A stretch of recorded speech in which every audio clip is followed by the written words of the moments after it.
आज से 15 साल पहले 25 जून 2009 को ये दोपहर 12 बजे की ही बात थी जब माइकल जैक्सन को उसके पर्सनल डॉक्टर ने कुछ नशीली दवाइयां दी और उन दवाइयों की वजह से माइकल जैक्सन की मौत हो गई। अब डॉक्टर का कहना है कि उसने ये नशीली दवाइयां नींद न आने की बीमारी की वजह से माइकल जैक्सन के मांगने पर ही उसको दी थी, लेकिन माइकल के फैंस और परिवार वाले आज भी यही मानते हैं कि माइकल की हत्या की गई थी।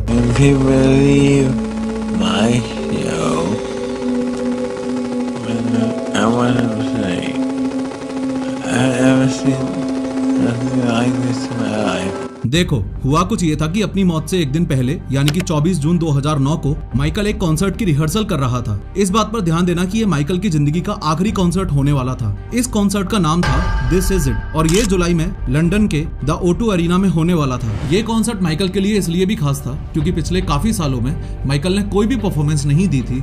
उसके ऊपर बच्चों के शोषण का जो आरोप लगा हुआ था उसकी वजह से। म्यूजिक इंडस्ट्री से ब्रेक लेने के बाद के इस पहले और आखिरी कॉन्सर्ट के लिए माइकल जैक्सन इसलिए भी एक्साइटेड था क्योंकि उसके बच्चे उसे पहली बार लाइव परफॉर्म करते हुए देखने वाले थे। एक बार इस घटना से जुड़ी इंपॉर्टेंट लोकेशंस पर भी नजर मार लो। अमेरिका में लॉस एंजलिस में यहाँ ये माइकल जैक्सन का घर है 100 नॉर्थ कैरलवुड ड्राइव। अब यहाँ से तकरीबन 28 किलोमीटर की दूरी पर है द स्टेपल्स सेंटर, जहाँ माइकल रिहर्सल्स के लिए अभी भी मौजूद है। माइकल जैक्सन के इस रेंटेड घर और इस रिहर्सल लोकेशन के बीच के डिस्टेंस को करीबन 24 मिनट में कवर किया जा सकता है। अब बात 24 जून 2009 के रात के 12 बजे की है। माइकल अपनी रिहर्सल से फ्री होकर अपने घर 100 नॉर्थ कैरलवुड ड्राइव के लिए निकल जाता है। रात के लगभग 12:30 बजे माइकल अपने घर पहुंच जाता है। माइकल जैक्सन घर लौटते ही सीधा किचन में जाकर डिनर करने के लिए डाइनिंग टेबल पर बैठता है। अब यहाँ ये जो लेडी आपको दिखाई दे रही है ये है काई चेज, जो कि माइकल जैक्सन की पर्सनल न्यूट्रिशनिस्ट और शेफ है। इनफैक्ट उसी ने माइकल के लिए आज का ये डिनर भी तैयार किया है। फाइनली खाना खाने के बाद माइकल अपने बेडरूम में चला जाता है। बेडरूम में जाकर माइकल सोने की बहुत कोशिश करता है, लेकिन माइकल को इंसोम्निया यानी कि नींद ना आने की प्रॉब्लम थी, इसलिए ही वो सो नहीं पा रहा था। इसी बीच माइकल के पर्सनल फिजिशियन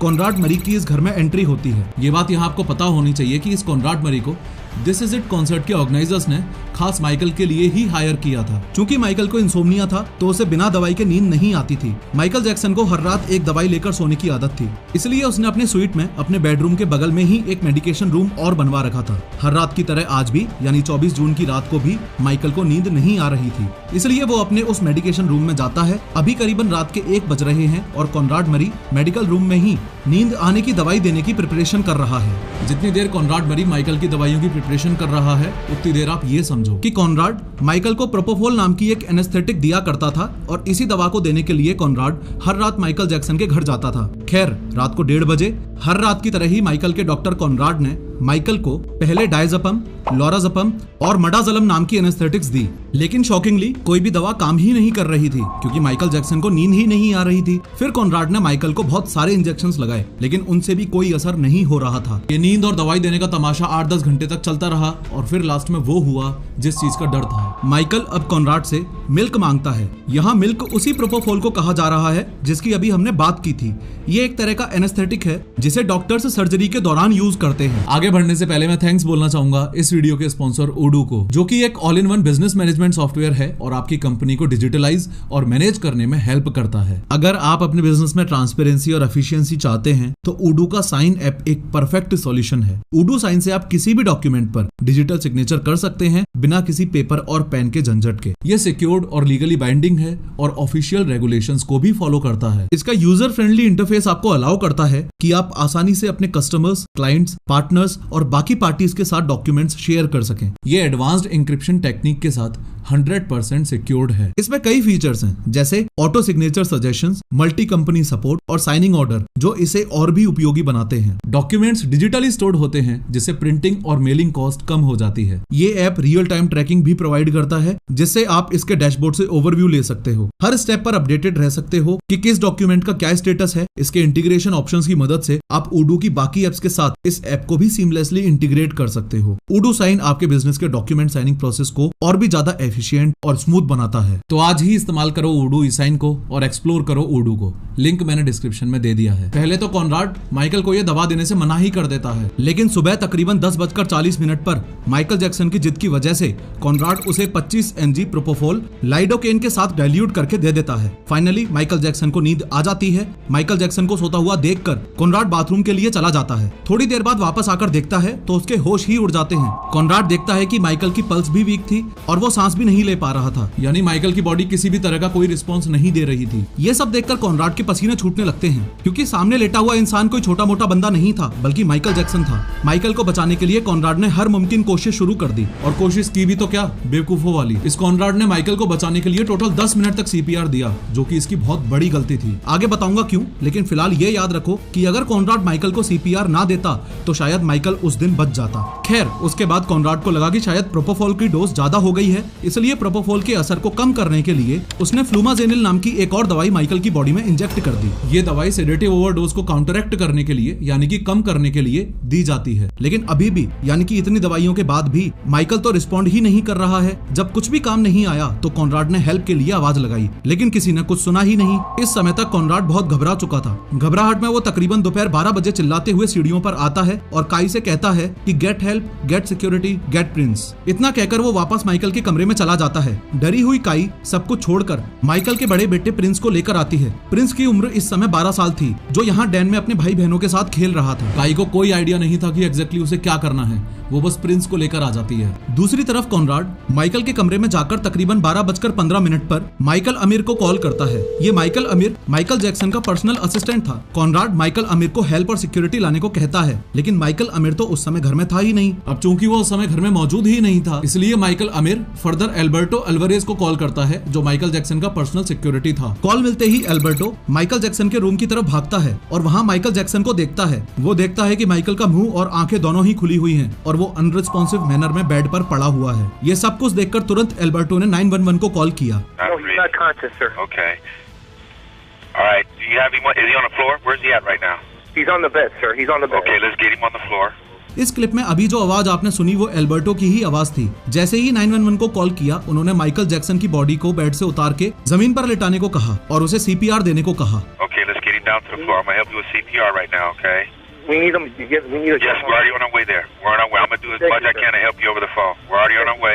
हालांकि सीपीआर तो कॉनराड भी पहले से देता हुआ आ ही रहा था, लेकिन माइकल की बॉडी कोई भी रिस्पॉन्स नहीं दे रही थी। यहाँ एक और अजीब सी चीज हुई। कॉनराड ने एल्बर्टो को मेडिकल आइटम्स छुपाने को कहा, लेकिन एल्बर्टो ने ऐसा कुछ भी नहीं किया। फॉलोइंग विच कॉनराड ने खुद ही सारे मेडिकल आइटम्स को एक बैग में भरा और उन सभी चीजों को इधर उधर छुपा दिया। बाद में इन्वेस्टिगेशन करने पर ये बैग्स मिले भी थे। इतने में ही फहीम मोहम्मद, जो कि माइकल जैक्सन का बॉडीगार्ड था, वो भी माइकल जैक्सन के रूम में आ जाता है। माइकल जैक्सन की हालत देखकर उसकी भी सिट्टी पिट्टी गुम हो जाती है। अब ये तीनों माइकल को होश में लाने की हर मुमकिन कोशिश करने लगते हैं। इतने में ही तकरीबन 12:30 पर पैरामेडिक्स यानी कि इमरजेंसी डॉक्टर्स की एक टीम माइकल जैक्सन के रूम की तरफ दौड़ती है। इस टीम में से इसने यानी रिचार्ड सिनफ ने ये सीन बाद में कोर्ट को भी बताया था।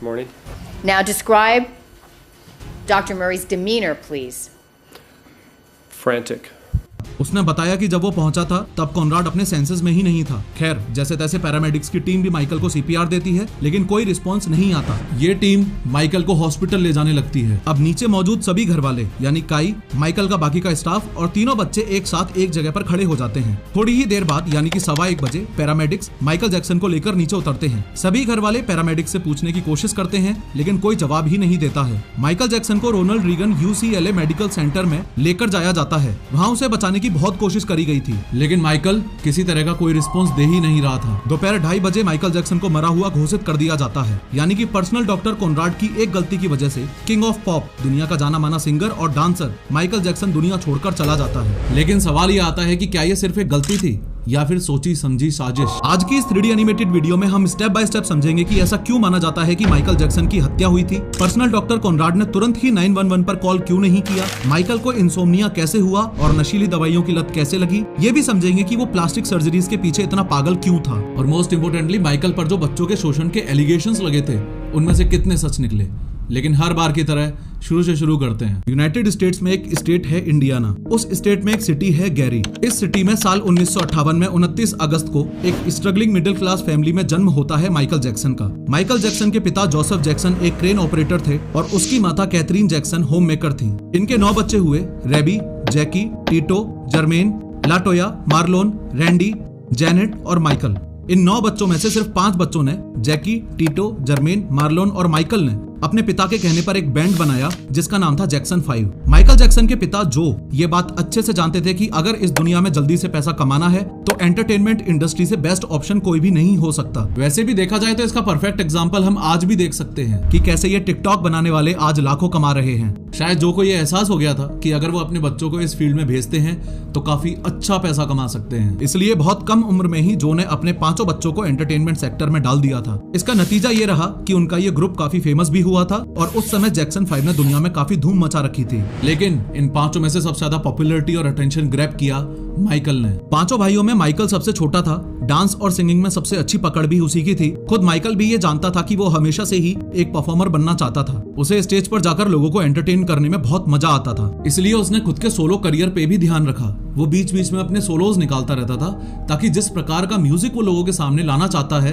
वो आ सके। और माइकल की ये मेहनत सफल भी हुई थी जब उसके सोलो करियर को सबसे तगड़ा हिट मिला, और वो मिला था साल 1979 में जब उसका ऑफ द वॉल नाम का गाना रिलीज हुआ था। इस गाने का प्रोडक्शन उसने एपिक रिकॉर्ड्स के क्विंसी जोन्स के साथ मिलकर किया था। देखा जाए तो क्विंसी जोन्स और माइकल की ये पार्टनरशिप उस समय माइकल जैक्सन के लिए काफी अच्छी साबित हुई। जैसे ही माइकल जैक्सन को यह एहसास हुआ कि अब वो अकेले ही अपना सोलो करियर बना सकता है तो काफी सोच विचार करने के बाद 1984 में उसने जैक्सन 5 बैंड को छोड़ दिया था। इसके बाद वो अपने सोलो करियर पर फोकस करने का डिसीजन बना लेता है। देखते ही देखते Michael Jackson king of pop के रूप में उभरता हुआ भी नजर आने लगा था। उसी पार्टनरशिप के चलते उसने of the wall, thriller, bad, dangerous और हिस्ट्री जैसे सुपरहिट गाने भी दिए थे जिसकी धुन पर आज भी दुनिया थिरकती है। और हाँ, उसकी फेमस मून वॉक का मुकाबला जो आज तक कर पाना काफी मुश्किल है, वो माइकल बचपन से करता आ रहा था। वो बात अलग है कि दुनिया ने उसकी मून वॉक को 25 मार्च 1983 को पहली बार एक शो के दौरान नोटिस किया। खैर, बात जब माइकल जैक्सन की फैन फॉलोइंग की आती है तो खुद माइकल ने एक डॉक्यूमेंट्री के दौरान ये बात बताई थी कि उसके कॉन्सर्ट में तकरीबन 5000 लोग बेहोश हो जाया करते थे। इतना ही नहीं, माइकल के लिए लोग इतने दीवाने थे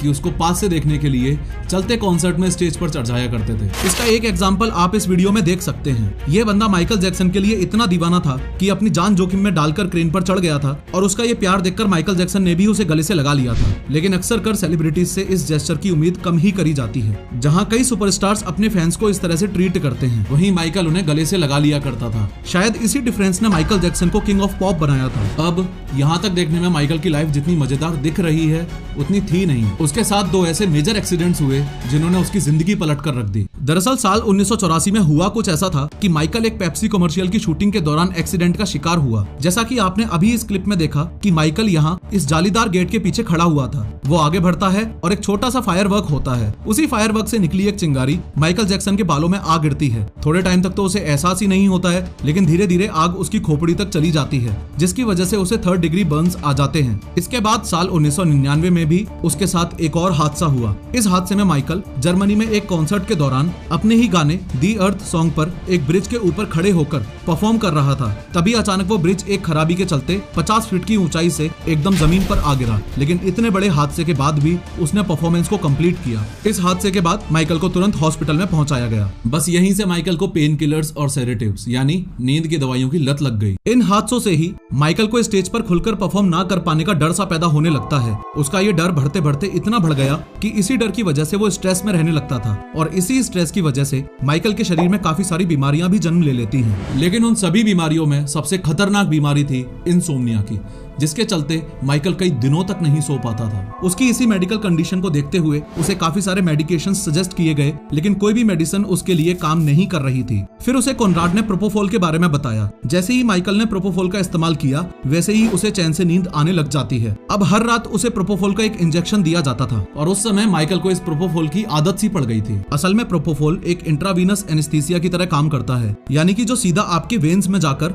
आपके ब्लड स्ट्रीम में घुलकर तुरंत असर करता हो। ये एनेस्थीसिया पेशेंट्स को या तो सर्जरी से पहले दिया जाता है या सर्जरी के बाद। लेकिन इस तरह का heavy anaesthesia doctors medical equipments की प्रेजेंस में ही देते हैं। इसी एनेस्थीसिया दवा का इस्तेमाल माइकल के ऊपर हर रोज किया जाता था, वो भी बिना किसी मेडिकल इक्विपमेंट्स के। एक पॉइंट के बाद माइकल इस दवा को मिल्क तक कहने लग गया था, क्योंकि इसकी कंसिस्टेंसी और कलर दोनों ही दूध की तरह हैं। और जैसे बच्चे रात को दूध पीकर सोते हैं, वैसे ही माइकल भी प्रोपोफॉल लेकर ही सोता था। एक बात और जो आपको यहाँ पता होनी चाहिए कि इस एनेस्थीसिया के बाद आदमी एक ऐसी नींद में चला जाता है जो उसे कॉन्शियस माइंड के साथ नहीं आ पाती है। ऐसा ही कुछ हमें कबीर सिंह में भी देखने को मिला था, जहां कबीर ने प्रीति के गम में खुद को मॉर्फिन से सीडेट किया था, वहीं माइकल ने चैन की नींद के लिए खुद को सीडेट किया था। इन शॉर्ट, माइकल की जिंदगी के ये 2 एक्सीडेंट्स इतने भयानक निकले कि एज अ रिजल्ट उसे इंसोम्निया भी हुआ और नशीली दवाइयों की लत भी लग गई। खैर, दुनिया में हर कोई माइकल के बारे में एक बात तो जरूर जानता है और वो है उसकी प्लास्टिक सर्जरीज। माइकल को प्लास्टिक सर्जरी से बहुत ही ज्यादा प्यार था। हालांकि उसने पब्लिकली इस बात को कभी माना ही नहीं कि उसने किसी भी तरह की कोई भी प्लास्टिक सर्जरी कभी करवाई भी है, लेकिन एक सर्जरी के बारे में उसने खुलकर बात की थी और वो थी उसकी नोज सर्जरी।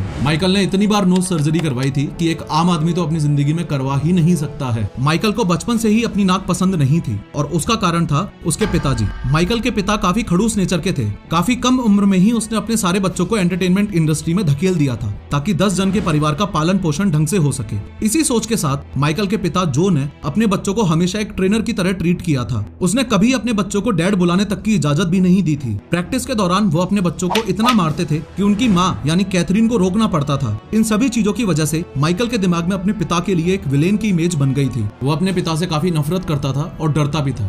अपने पिता का नाम सुनते ही वो कांपने लगता था। इतना ही नहीं, माइकल के पिता ने उसके मन में उसकी नाक को लेकर काफी इनसिक्योरिटी भी पैदा कर दी थी। वो कहते थे कि इस तरह की नाक तुम्हें मेरे खानदान की तरफ से तो नहीं ही मिली है, ये घटिया नाक तुम्हें तुम्हारी माँ से मिली है। इसी इनसिक्योरिटी को दूर करने के लिए माइकल ने अपनी पहली नोज सर्जरी या रिनोप्लास्टी साल 1979 में करवाई। हालांकि उसका कहना था कि किसी एक्सीडेंट के दौरान उसकी नाक टूट गई थी, इसलिए उसने रिनोप्लास्टी करवाई थी, लेकिन असलियत क्या है हम सब जानते हैं। खैर, माइकल अपनी पहली सर्जरी से सेटिस्फाइड नहीं था, इसलिए साल 1983 में उसने एक बार फिर से रिनोप्लास्टी करवाई। लेकिन इस नाक के साथ माइकल को ब्रीदिंग प्रॉब्लम्स होने लगी थी, इसलिए साल 1986 में एक बार फिर से उसने रिनोप्लास्टी करवाई। उसके बाद ये सिलसिला कभी रुका ही नहीं था। कभी फेस, कभी चिन, फिर वापस नोज और फिर ओवरऑल फेस। ऐसा लगने लगा था कि मानो माइकल को शौक था कि प्लास्टिक सर्जरीज करवा करवा के मुझे दुनिया में सबसे भद्दा दिखना है। खैर, इन्हीं प्लास्टिक सर्जरीज की वजह से माइकल आए दिन सुर्खियों में बना रहता था। उसके फेम का इस्तेमाल करके काफी लोग आगे बढ़ने की कोशिश किया करते थे और इस लिस्ट में सबसे पहला नाम एमिनेम का था। मशहूर रैपर एमिनेम ने साल 2004 में अपने एक सॉन्ग में माइकल का मजाक बनाया था। उसने माइकल के साथ हुए ट्रेजिक एक्सीडेंट्स का मजाक उड़ाया था, वही एक्सीडेंट्स जिसमें उसके बालों पर आग लग गई थी और उसकी स्पाइन भी डैमेज हो गई थी। ऐसे ही काफी दूसरी चीजों को लेकर उस पूरे म्यूजिक वीडियो में एक तरह से माइकल को ट्रोल किया गया था। इसके जवाब में माइकल जैक्सन ने उस समय तो कुछ नहीं कहा, लेकिन साल 2007 में उसने एक ऐसा मूव चूज किया जिसको देख के सबके होश उड़ गए थे। देखो, जैक्सन ने उस समय सोनी के साथ एक डील साइन करी थी जिसके चलते उसने एमिनेम के सारे राइट्स खरीद डाले थे। यानी अब एमिनेम जितनी बार भी गाने गाएगा उतनी बार ही उसका कुछ फायदा जैक्सन को भी होगा। खैर, इतना स्मार्ट होने के बावजूद भी माइकल ने एक बहुत बड़ी बेवकूफों वाली गलती की थी और वो थी ये हादसा 19 नवंबर 2002 में बर्लिन, जर्मनी के एक होटल रूम की बालकनी में हुआ था, जिसके चलते माइकल ने अपने सबसे छोटे बेटे ब्लैंकेट को अपने फैंस को दिखाने के चक्कर में होटल रूम की बालकनी से ही लटका दिया था। ऐसा करने की वजह से उसको बहुत ट्रोल भी किया गया था, क्योंकि उसके ऐसा करने से उसके फैंस भी कुछ वैसा ही करने लग गए थे। लिटरली एक लेडी ने अपने बच्चे को भी बालकनी से इसलिए लटका दिया था क्योंकि माइकल ने अपने बच्चे को लटकाया था। मतलब बेवकूफों की कमी नहीं है दुनिया में। हालांकि इस पूरे हादसे के बाद माइकल ने एक पब्लिक अपॉलॉजी भी जारी की थी, क्योंकि इस सब के लिए वो काफी शर्मिंदा था। वो इस कांड के बाद इतने गिल्ट में जा चुका था कि उसने खुद को एक रूम में कई दिनों के लिए बंद तक कर लिया था। ये सब उसके बॉडीगार्ड ने एक इंटरव्यू में बताया था। खैर, एमिनेम के अलावा माइकल को सोनी से भी इश्यूज थे। दरअसल सोनी के साथ उस समय चल रहे डिस्प्यूट का कारण था उस समय के सोनी का चेयरमैन टोमी मोटोला। इनके बीच ये डिस्प्यूट एक नहीं बल्कि काफी सारे कारणों की वजह से चल रहा था, जैसे आर्टिस्टिक कंट्रोल, फाइनेंशियल इंटरेस्ट और एलिगेशंस ऑफ रेशियल डिस्क्रिमिनेशन। यानी माइकल के साथ टोमी मोटोला के द्वारा उसकी कास्ट और रेस को लेकर भी भेदभाव किया जाता था। हद तो तब हुई जब साल 2002 में माइकल ने लोगों के सामने आकर ये कहा कि टोमी मोटोला एक रेसिस्ट और डेविलिश इंसान है। उसने एक स्पीच में तो इतना तक कह दिया था कि मोटोला और सोनी ब्लैक आर्टिस्ट के साथ भेदभाव करते हैं और वो चाहते हैं कि ये आगे ना बढ़े। इस बात का सपोर्ट कान्ये वेस्ट ने भी किया था। कान्ये वेस्ट को भी लगता है कि माइकल को मारने के पीछे की कॉन्स्पिरेसी काफी खतरनाक है। कान्ये वेस्ट ने ये बात एक ट्वीट के थ्रू लोगों के सामने भी रखी थी। खैर, एक बात आपको यहाँ ये भी पता होनी चाहिए कि माइकल जैक्सन बच्चों से बहुत ज्यादा प्यार करता था। दरअसल बचपन से ही जो प्यार माइकल को अपने पिता से नहीं मिला था, वो प्यार माइकल दुनिया के सभी बच्चों के बीच लुटाना चाहता था। इसलिए उसने अपने लिए एक ऐसी दुनिया बनाई थी जहां वो अपना खोया हुआ बचपन एक बार फिर से जी सके। इस दुनिया का नाम था नेवरलैंड रेंच। वैसे तो माइकल के पास काफी सारे घर थे, लेकिन वो अपना सबसे ज्यादा टाइम इसी घर में बिताया करता था। इस घर को बनाने के पीछे माइकल के कई मकसद थे,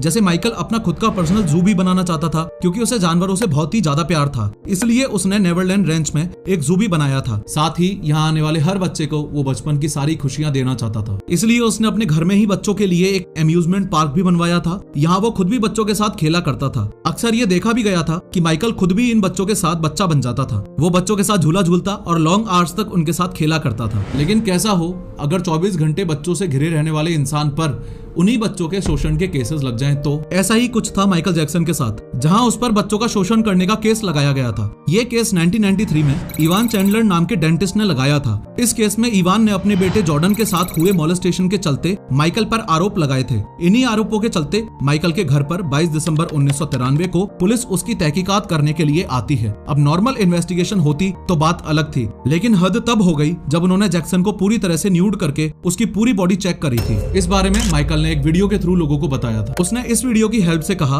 कि ये बहुत ही डिह्यूमनाइजिंग और ह्यूमिलिएटिंग यानी कि अमानवीय और अपमानजनक इन्वेस्टिगेशन रही, जो कि उसने जिंदगी में कभी भी फेस नहीं की थी। हालांकि इस पूरे केस का रिजल्ट ये रहा कि माइकल ने चैंडलर के परिवार को $25 मिलियन दिए, वो भी बिना किसी आरोप के साबित हुए। माइकल का कहना था कि उसने ये पैसे सिर्फ जॉर्डन चैंडलर के लिए ही दिए थे। इसके अलावा साल 2003 में माइकल गेविन अर्विजो नाम के कैंसर पेशेंट से मिला था। ये लड़का माइकल का काफी बड़ा फैन था और बहुत समय से उससे मिलना भी चाहता था। माइकल से मिलने की उसकी इस इच्छा को पूरा करने के लिए माइकल ने अर्विजो के साथ उसके पेरेंट्स, ब्रदर और उसकी सिस्टर को नेवरलैंड रेंच में ही बुला लिया था। लेकिन उनकी इस मुलाकात को काफी गलत तरीके से एक डॉक्यूमेंट्री में दिखाया गया था, जो कि मार्टिन बशीर नाम के एक जर्नलिस्ट ने बनाई थी। ये जर्नलिस्ट माइकल का काफी अच्छा दोस्त भी था, यानी कि ये कहना बिल्कुल गलत नहीं होगा कि दुश्मन ना करे वो काम दोस्त ने किया है। इसलिए उसकी इस डॉक्यूमेंट्री से माइकल काफी डिस्टर्ब हो चुका था। उसने एक इंटरव्यू के दौरान ये कहा भी था कि मार्टिन से इस तरह के बर्ताव की उसे बिल्कुल भी उम्मीद नहीं थी। इस डॉक्यूमेंट्री में माइकल की इमेज एक बच्चे का शोषण करने वाले आदमी के रूप में लोगों के सामने दिखाई थी। इन शॉर्ट माइकल पर जितने भी चाइल्ड अब्यूज के एलिगेशंस लगे थे वो सारे के सारे फेक निकले, एक भी सही प्रूव नहीं हो पाया। एनीवेज फाइनली ये समझते हैं कि ऐसा क्यों माना जाता है कि माइकल जैक्सन की हत्या हुई थी। चलो एक बार के लिए मान भी लेते हैं कि माइकल ने एक्स्ट्रा प्रोपोफॉल मांगी थी, तो ये कॉनराड डॉक्टर किस बात का है? सबसे पहली गलती जो कॉनराड ने की थी वो आपको इस फोटो में दिखेगी। ये देखो, ये वही कमरा है जहां माइकल रहता था। इस रूम में आपको एक ऑक्सीजन सिलेंडर दिखेगा, कुछ एनेस्थेटिक्स दिखेंगे, एक बैक वॉल्व मास्क BVM दिखेगा और कुछ दवाइयां भी दिखेंगी। लेकिन जो आपको नहीं दिखेगा वो है ये टारगेट कंट्रोल्ड इन्फ्यूजन TCI। इसे ऐसे समझो कि जब भी हाई लेवल एनेस्थेटिक्स किसी को दी जाती है तो वहाँ इस इंस्ट्रूमेंट का होना बहुत ज्यादा जरूरी होता है, क्योंकि अगर बाई चांस इस एनेस्थेटिक का कोई उल्टा रिएक्शन हुआ तो ये मशीन उस रिएक्शन को कंट्रोल करने के लिए यूज करी जाती है। साथ ही pulse oximeter, non invasive blood pressure NIBP monitor, electrocardiogram और कैप्नोग्राफी जैसी चीजों का होना भी बहुत ज्यादा जरूरी होता है। लेकिन इनमें से कोई भी मशीन उस समय माइकल के रूम में मौजूद थी ही नहीं। दूसरी गलती ये थी कि कॉनराड ने माइकल को सही CPR नहीं दिया। ये चेक किए बिना ही कि माइकल को रेस्पिरेटरी अटैक आया है या कार्डियक अरेस्ट आया है, कॉनराड ने चेस्ट कंप्रेशन CPR देना शुरू कर दिया, जबकि इस केस में माइकल को एडवांस्ड मेडिकल हेल्प की जरूरत थी। तीसरी गलती कॉनराड की ये भी मानी जाती है कि एक डॉक्टर होने के बावजूद भी उसने माइकल को एक्सेस अमाउंट ऑफ प्रोपोफॉल लेने से नहीं रोका। ओवरऑल कॉनराड को उसकी मेडिकल लापरवाही की वजह से 4 साल की सजा सुनाई गई और माइकल की मौत के लिए कोर्ट ने किसी को कोई भी सजा नहीं दी। माइकल के फैंस आज भी यही मानते हैं कि उसकी हत्या हुई थी, लेकिन उस दिन माइकल के कमरे में जो घटित हुआ वो इतना प्राइवेट इवेंट है कि कोर्ट को डॉक्टर कॉनराड मरी के खिलाफ कोई सबूत नहीं मिल पाया।